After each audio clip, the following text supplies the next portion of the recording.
بسم الله الرحمن الرحیم. د وطن رادیو اف ام 90.8 ډېر خوږو درنو اوریدونکو د خپل کوربه سید عادل لاړخه د مینې خلوص نه ډک نیکې احترامات او سلامونه قبول او منظور کوي. هیله ده چې روغ جوړ او خوشحاله به د ژوند د هر یو رنګ نه به ښه په نره او په ډاډه زړګي باندې خوندونه او مزې اخلئ.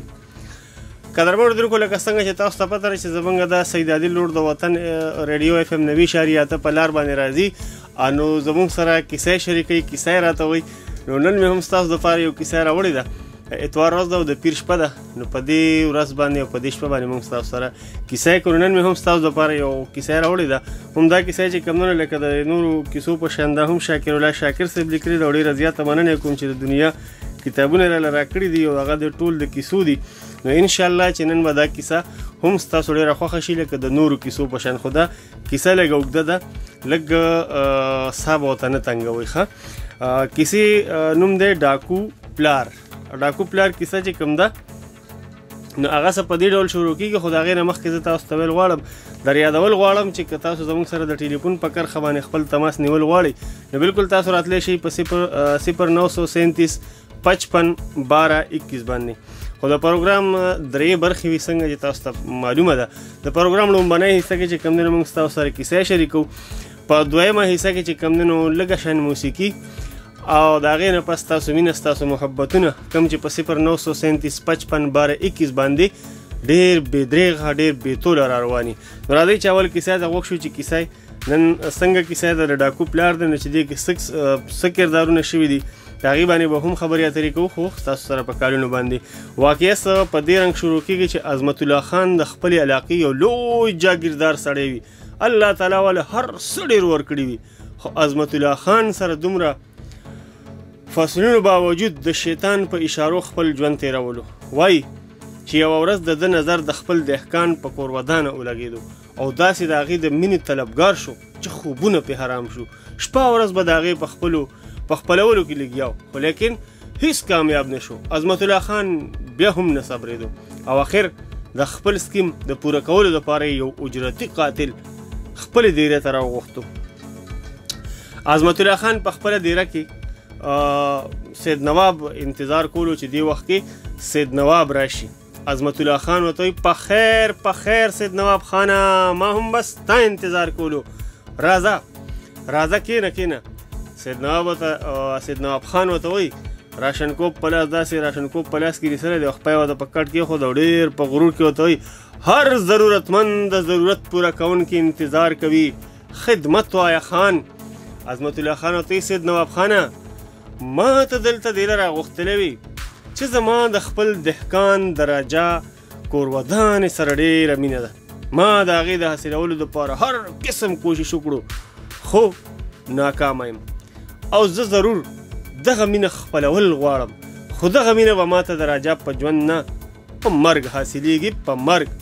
سید نواب خان ورته خان لنډې اوږدې پرېږده، د مطلب خبره کوه، د مطلب. عظمت الله خان ورته وایي چې زما مطلب راجا ختمول دي، دا واخله ستا فیس دولت وله ورکړي. سید نواب خان ورته وایي دولت سره په خندا دولت په غرونو کې لارو باسي خان، نو دا خو یو معمولي غوندې انسان دی، اوس تماشه کوه. عظمت الله خان ورته وایي د لوی الله په امان. اجرتي قاتل سید نواب د راجا مرګ پسې روان شو. دې وخت کې راجا په پټي کې کار کولو او په د پولې د پاسه ورته ریډیو پروت دی.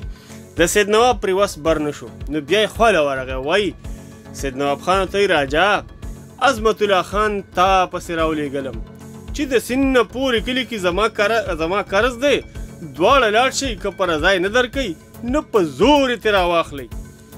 راجا زر راپاسې او غریب خو دهقان او سید نواب سره روان شو. دواړه په سیند کې په کښتۍ کې سواره روان دي.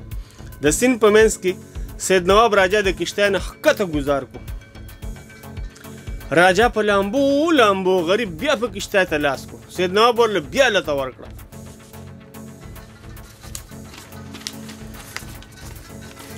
راجا بیا گزار شو. راجا بیا لامبو شروع کړه. سید نواب پوه شو چې راجا د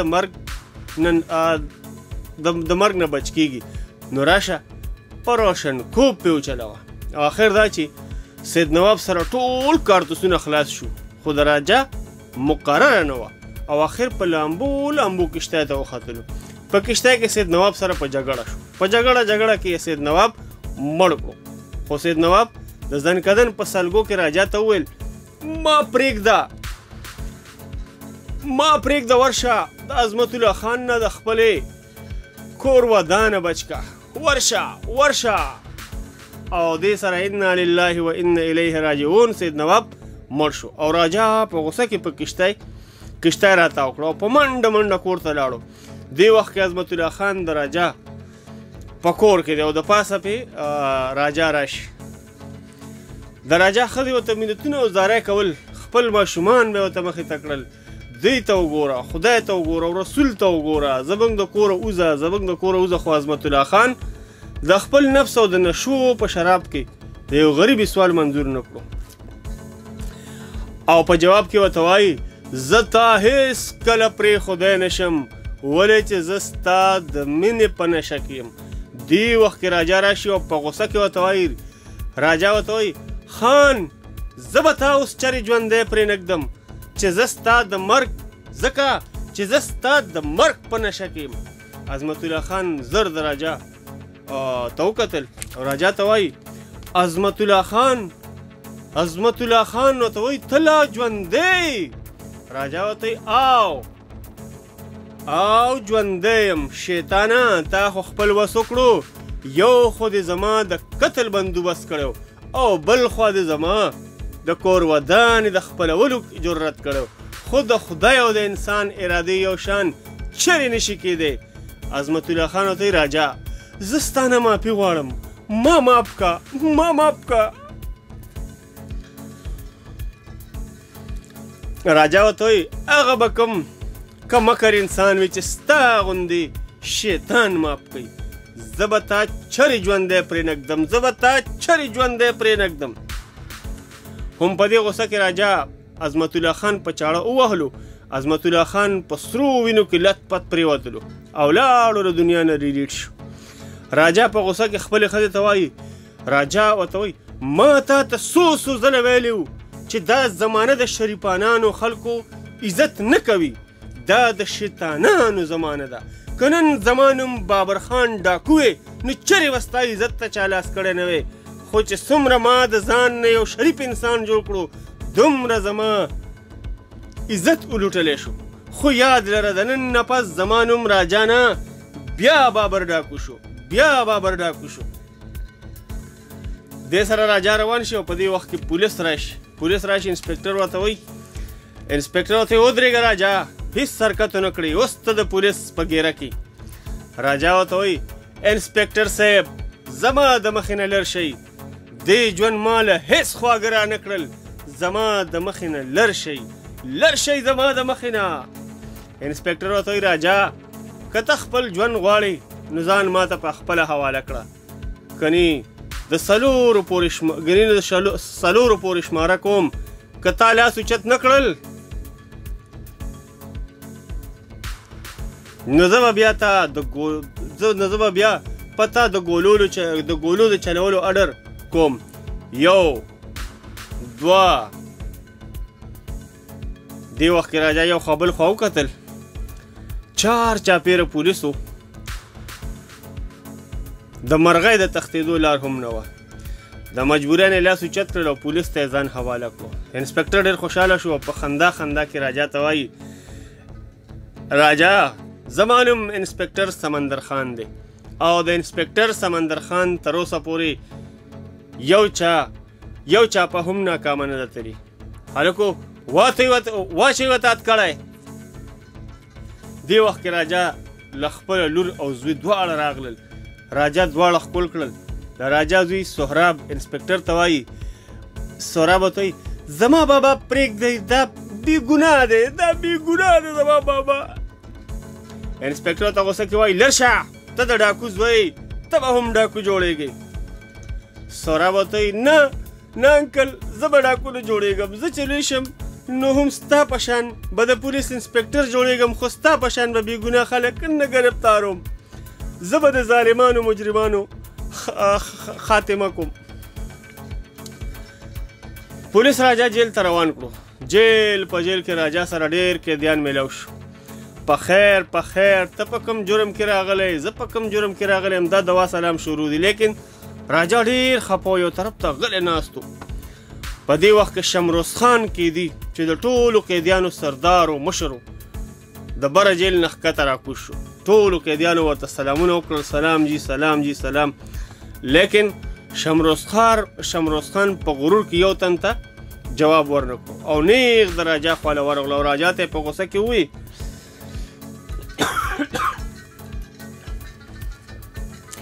شمروز خانه ولې پانسېدې او سلام دې ولې ونه کړو؟ راجا په خندا شو، په جواب کې ورته وایي ته چېرته زما پلار یې که ګورنر یې یا صدر پاکستان یې چې زه به تا ته سلامونه کوم؟ شمروز ورته وایي تا ته پته نشته چې زه د ټولو قیدیانو سردار یم؟ راجا ورته وایي په خرو کې هم لا سردار وي، ولې مونږ خو ټول دغسې یو. او راجا ورته او تاسو ټول دغه شان یې، ولې چې دا ځای د انسانانو نه دی، دا ځای د هغه خلکو دی چې د چا دماغ د خرو په شان وي. شمروز ورته وایي اوس به تا ته چلو خیم. دواړه په جګړه ورغلل او سم په جګړه شو. سخته جګړه یې وکړه او آخر شمروز یې د لاندې کړو. راجا پې د پاسه کېناسته، ورته وایي راجا ورته وایي اوس به تا ته د سلوټونو چل وښیم. دې وخت کې د جیل پولیس والا راغلل او دواړه یې ونیول او سیدې جیلر صاحب له بوتلل.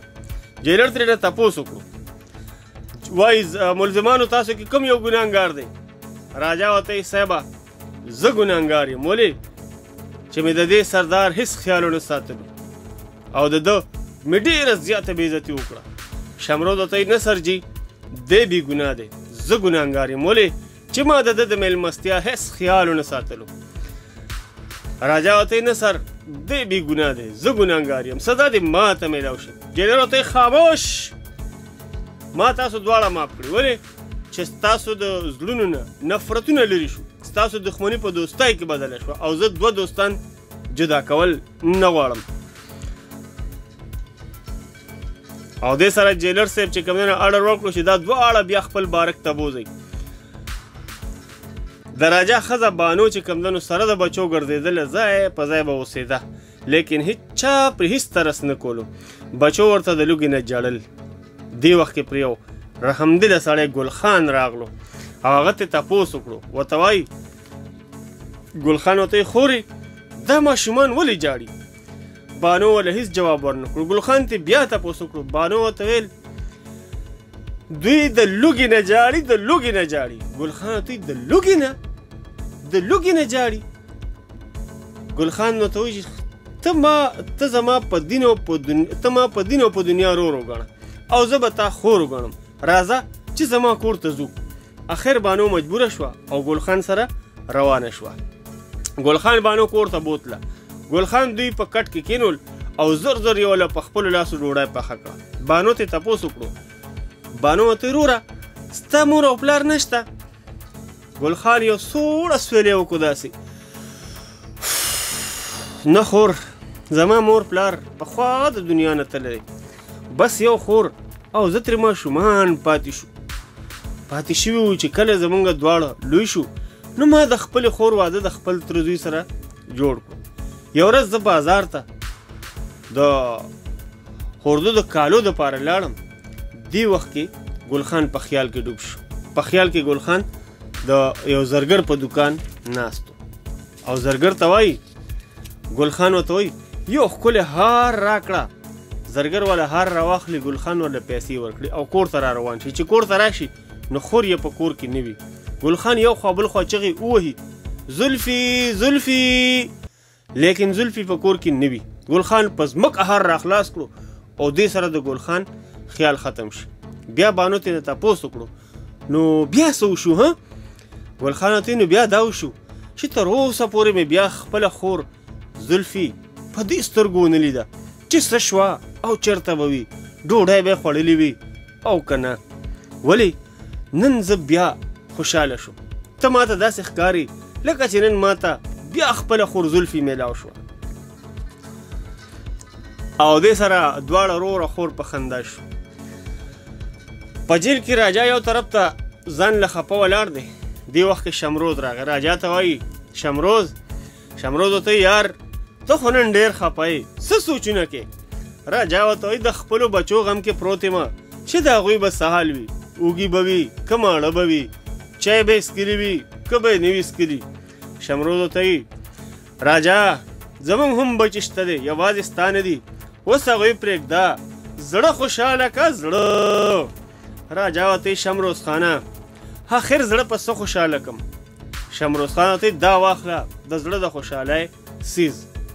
راجا ورته دا څه دي؟ شمروز ورته دا د سردارۍ هار، د نن نه پس ته زمونږ سردار شو. دې سره پوچت اواز وایي ټول وایي راجا سردار، ملګري وایي زنده باد، راجا سردار زنده باد. راجا ورته وایي ستاسو ډېره مننه چې زمو سردار مقرر کړم. نو بیا واورئ زما د سردارۍ اعلان. زما سرداري به د جیل دننه نه وي، د جیل نه بهر به وي. شمروز ورته راجا دا څه وایي؟ راجا ورته تاسو بس د شپې د راتلو انتظار وکئ.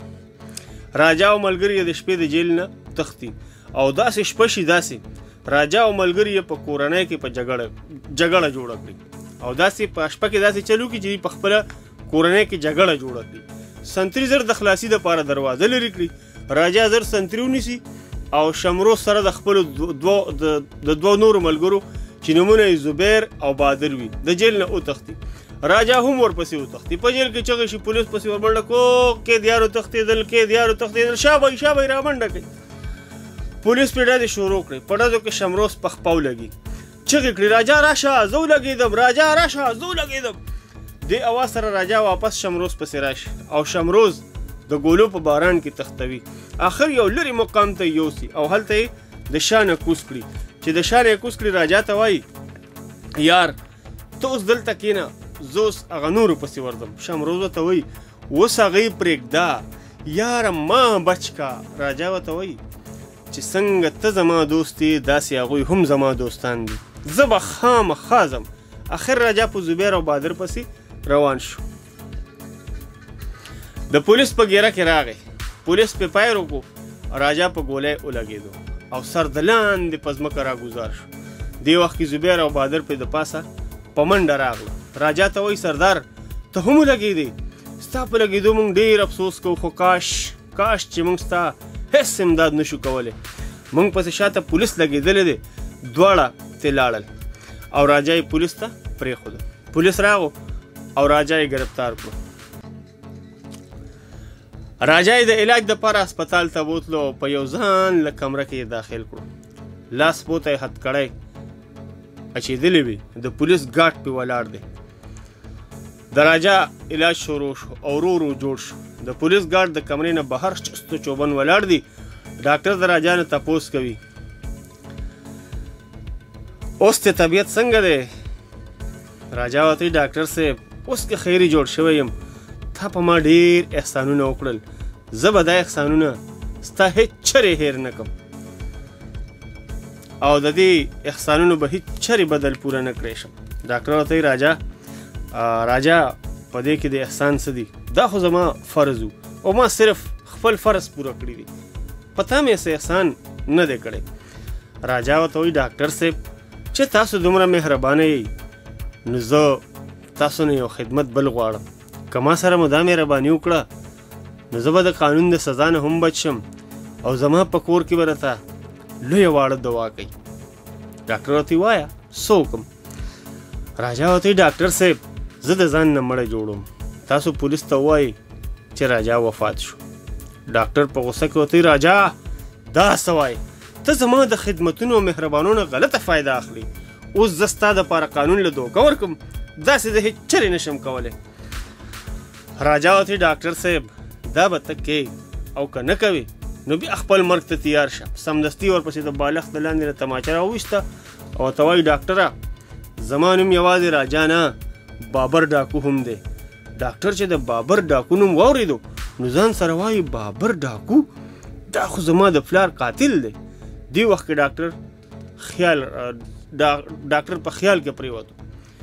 ډاکټر ته هغه وخت رایاد شي چې کله ماشوم او پلار سره په دکان کې ناست چې دې وخت کې بابر ډاکو سره د ملګرو راغلو او پلار ته وایي ډاکټر صاحب زه دې وپېژندم. ډاکټر ته نه وروره ته څوک یې؟ بابر ورته اوس به مې وپېژنې ډاکټر صاحب زه هغه بابر ډاکو یم چې تا له مې سړی د پیسو دپاره راولېږلو او تا تش تور ما له سره د بېعزتۍ راولېږلو خو جوړې تا ته زما د خوی پته نه وه چې د بابر خان هره خبره د کاڼي کرښه وي زه به اوس تا برابر کړم. ډاکټر دی بابر خانه ما ماف کا زه پوه شوی نه یم او که ستاسو څومره هم دولت پکار وي زه به اوس دله درکړم خو ما مه وژنه خدای او رسول ته وګوره او زما دې وړوکي زوی ته وګوره ما مه وژنه. بابر ورته ډاکټره دا د بابر اصول نه دي چې انکار کولو والا ماف کړي زه به تا ضرور وژنم ولې چې سبا بل انکار ونه کړي هم دې سره یې پې راشنکوپ وچلو. د ډاکټر خیال ختم شو. ډاکټر ته راجا ته غوسه کې وایي ته زما د پلار قاتل یې. راجا ورته وایي یوازې ستا د پلار نه ستا به هم قاتل جوړ شم ولې چې ته هم د پلار په شان د انکار عادت یې او د انکار علاج ما سره ګولی وي. سوچ پې وکړه ډاکټره زه چې څه ویم دې ته غاړه کېږده ګنې د پلار انجام دې رایاد کا. ډاکټر خاموش ولاړ دی غریب. راجا ورته وایي دا اخري ځل دی د ښه یا د نه جواب راکا نور زه صبر نشم کولی. ډاکټر ته په خیال کې خپل ماشوم زوی راغی او اخر د زوی د مینې دپاره د راجا حکم ومنلو او ورته وایي ډاکټر ورته وایي راجا زه ستا حکم منلو ته تیار یم. راجا ورته وایي ډاکټره یاد لره که تا څه دوکه وکړه نو بیا د خپل ژوند خیر مه غواړه ولې چې زما سزا د 500 نه کمه نه ده خو تا به د ځان نه مخکې کوم. دې وخت کې راجا د ځان نه مړی جوړ کړي. ډاکټر زر د پولیس نه بهر راوښتو راشي ډاکټر دغه مړ دی راجا مړ دی. ډاکټر تانیدار صاحب راجا مړ شو داد کړی ته وباسئ.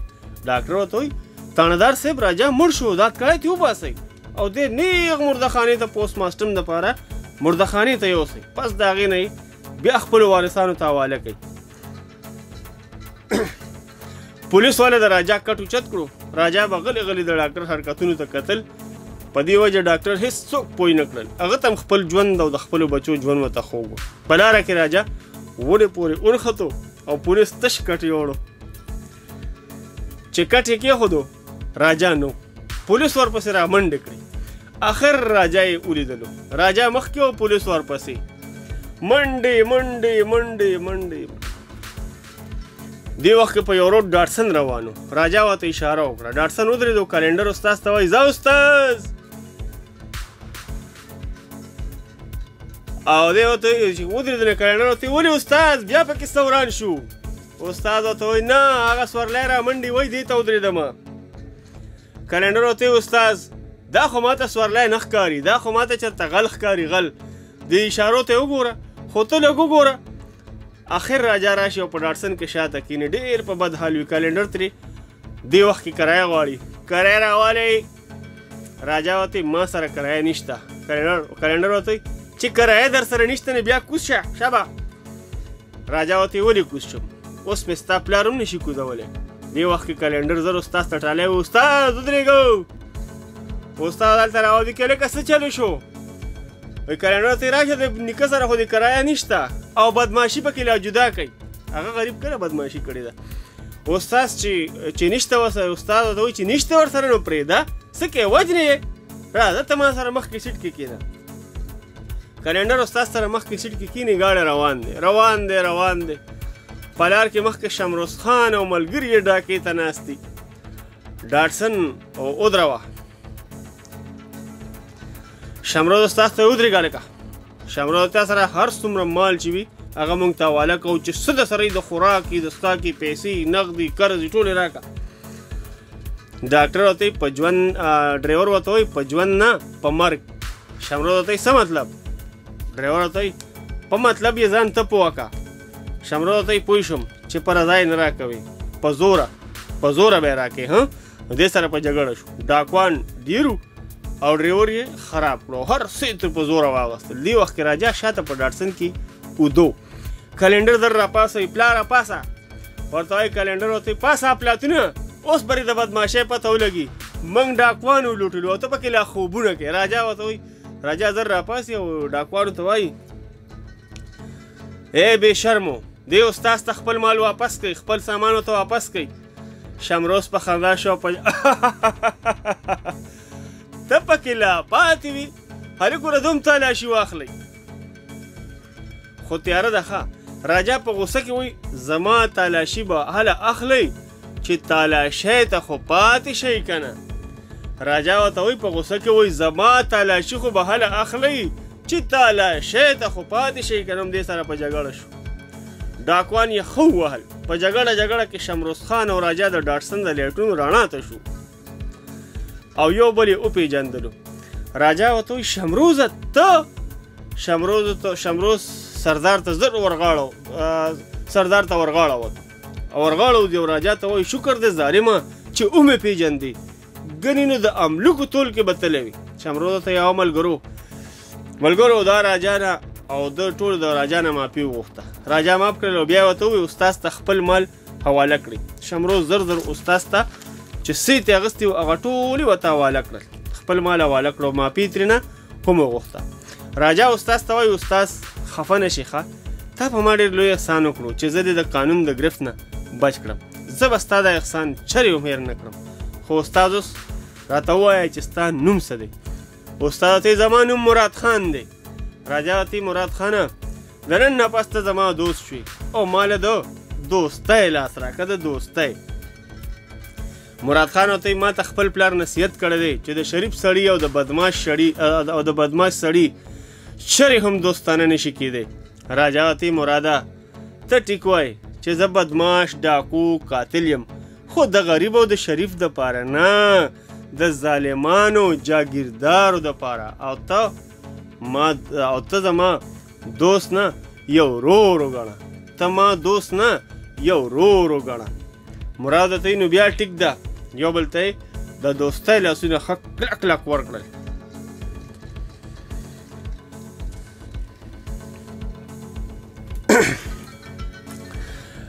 راجا ورته شمروز ته وایي یارانو څه بندوبست وکئ، زه خو ډېر ستړی شوی یم او وږی هم یم. شمروز ته سردار هر څه ډېر دي، هم به دمه شي او هم به کباب وخوري. راجا ورته کوم ځای کې؟ شمروز ته نور چرته، خو د شهباز خان کلب کې که نه. راجا چې د شهباز خان نوم واورېدو نو ځان سره په حیرانتیا کې وایي شهباز خان؟ شمروز ته وایي سردار څه سوچونه کې، راځه. راجا ورته نه یار زه د شهباز خان کلب ته نشم تللی. شمروز ته ولې یار؟ هغه خو زموږ د خلکو ډېر تابعدار دی. راجا ورته او خو دغه تابعدارۍ زموږ دوستي په دښمنۍ بدله کړې ده. شمروز ورته هغه څنګه سردار؟ راجا ورته ملګرو دا ډېره لویه کیسه ده چې د نن نه پوره 20 کاله وړاندې زه د شهباز خان د کلب او د کاروبار یو خاص رکن وم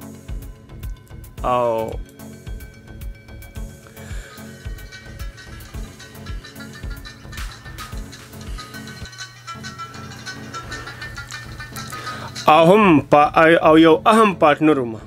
شپه ورځ ته به مې د هغه دپاره ناجایزه کارونه کول.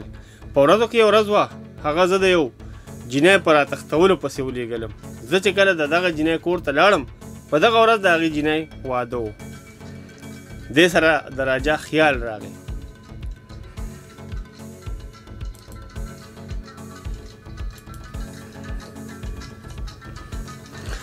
د واده محفلو شور غوبل جوړو.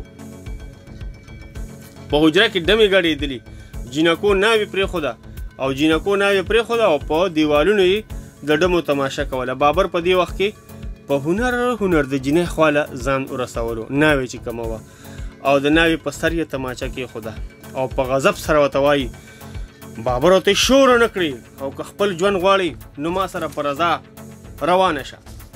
ناوې ورته زهري منتونه وکړل چې ما واده دی او ما پرېږده. په ما رحم وکړه، نن زما واده دی او دا زما د ژوند یو لوی ارمان دی، او که تا زما دا ارمان نیمګړی پاتې کړو نو داسې به یو ورځ ستا اولاد هم د سرې ډولی په ارمان پاتې شي.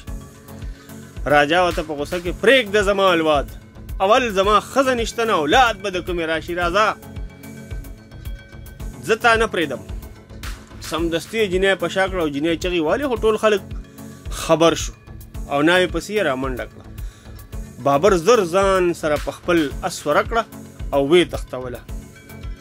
خلکو ډېر کوششونه وکړل خو ناکامه شو. بابر خان ښه تیز روان و چې دې وخت کې یې مخې ته نور ډاکوان راووتل او د ډاکوانو سردار بابر ته وایي ځوانه که خپل ژوند غواړې نو دا جینۍ موږ ته حواله کړه. بابر ورته زما په ژوند به داسې چرې ونه شي، زما نوم بابر خان دی او بابر خان تر اوسه پورې په ژوند کې داسې کار نه دی کړی. د ډاکوانو سردار ورته نو بیا زما نوم اسکر خان دی او اسکر خان تر اوسه پورې داسې سړی ژوندی نه دی پرېښی. دې خبرې سره په جګړه شو. په جګړه کې ډاکوان ښه خراب شو. په آخر کې یو ډاکو په چاړه په بابر د شانې ګزار وکړو چې دې جینۍ ورله زر لاس ونیولو. بابر خان بچ شو.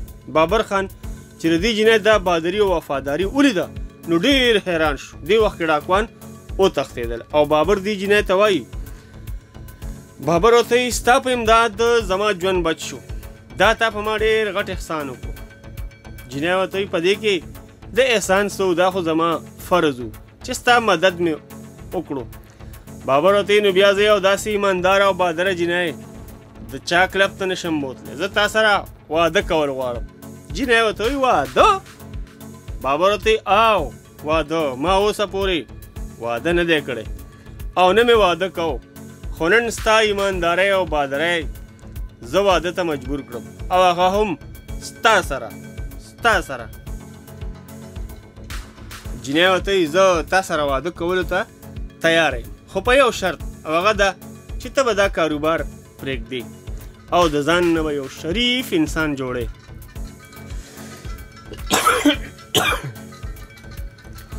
او که دې شرط ته تیار نه نو بیا زما او ستا واده نشي کېدی. بابر ورته وایي شانو ته نه پوهېږې دا زمانه د شریفو او ایماندارو خلکو عزت نه کوي، دا اوس هغه زمانه نه ده. شانو ورته وایي بابره عزت د خدای نه غواړه، ولې چې عزت او ذلت د خدای په لاسو کې دی. وتعز من تشاء وتذل من تشاء، د الله په لاسو کې د عزت. بابر ورته شانو داسې چرې نشي کېدی، ولې چې زه د قانون مجرم یم، ضرور به پولیس ته پته لګي. شانو ته بابره پولیس ته پته نشي لګېدی، خو ته خپل نوم او دا شکل لږ بدل کړه او د دې بد عملونه توبه وباسه. شانو ورته وایي زه به ستا ومنم شانو، زه به ستا ومنم، خو چې دې زمانې دپاره ما څه کړي دي د هغې جواب ما ته الټه میلاو شوی دی. شانو ورته وایي هغه څنګه؟ بابر ورته وایي نو بیا واوره شانو، زما پلار یو ډېر ظالم سړی و، شپه او ورځ به یې پردي کورونه لوټل او بې ګناه قتلونه به یې کول.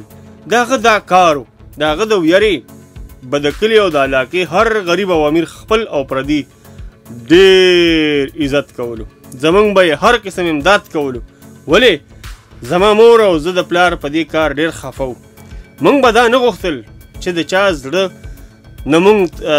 چا د زړه نه ازار وځي، لیکن زما پلار د دې غلط کاروبارونه جادو تر آخره یوه شپه زما مور په دې خبره ووهله.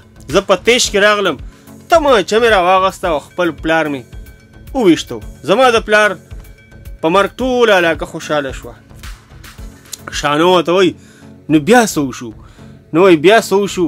په ټوله علاقه خوشحاله وه. بس بیا زه او مور مې دواړه په کور کې دیرو. بس زه او مور مې په یو کور کې اوسېدو، خو د خلکو مینه او همدردیانې موږ سره ختمې شوې چې کومې به موږ سره د پلار په ژوند کولې خلکو. لیکن بیا هم زمونږ چاته هیڅ حاجت نه و، زمونږ رب ملګری و، لیکن موږ به هر چا سره د زړه په مینه میلاوېدو. آخر یوه ورځ زه د رب په داسې لوی امتحان کې ګیر شوم چې مور مې د کینسر په بیمارۍ پرېوته. د علاج دپاره مې هسپتال ته یوړه. د هغې په علاج پوره 50,000 روپۍ په هغه وخت کې لګېدې. روپۍ خرچ راتلو، خو هغه وخت ما سره 50,000 روپۍ هم نه وي. ما د هغې د علاج دپاره په کور او کلي کې سوال وکړو، لیکن هیڅ چا را سره 1 روپۍ امداد هم ونه کړو. په خالي لاسونو او رټلي جوابونو زه مور له هسپتال ته راورسېدم. خو کاش چې زما د را رسېدو نه لږه شېبه وړاندې زما مور د دنیا نه سفر کړو، او ما د هغې ورځې نه دا قسم کړی دی چې په ژوند کې به د خیر کار نه کوم او د خپل ډاکو پلار نوم به بیا را ژوندی کوم، ولې چې زمانې ماله الټه جواب راکړو، او دا الټه جواب پکار وي. شانو ته بابره اوس هغه وختونه پرېږده، اوښکې پاکې کا. اوس ته یوازې نه یې، زه هم در سره په دې لار کې ملګری یم. زه درته سوال کوم بابر خانه، ته دا سوال منظور کا. بابر ورته وایي ډېره ښه ده شانو، خو دا خبره یاد لره که دې زمانې بیا زما د شرافت نه غلطه فایده واغسته نو د هغې ورځې نه به بیا زما نوم بابر خان ډاکو وي. بانو ورته ډېره ښه ده. دې سره دواړه په خندا شو. آهاهاها. او دې سره دا نننۍ کیسه چې کوم ده هم په دې ځای بیا پرېږدم، ځکه چې وخت شی دی وړې شن دمې، ځم به دمې طرف ته، او دمې نه پس چې بیا راشم که نه نو ستاسو نیغ په نیغه کالونه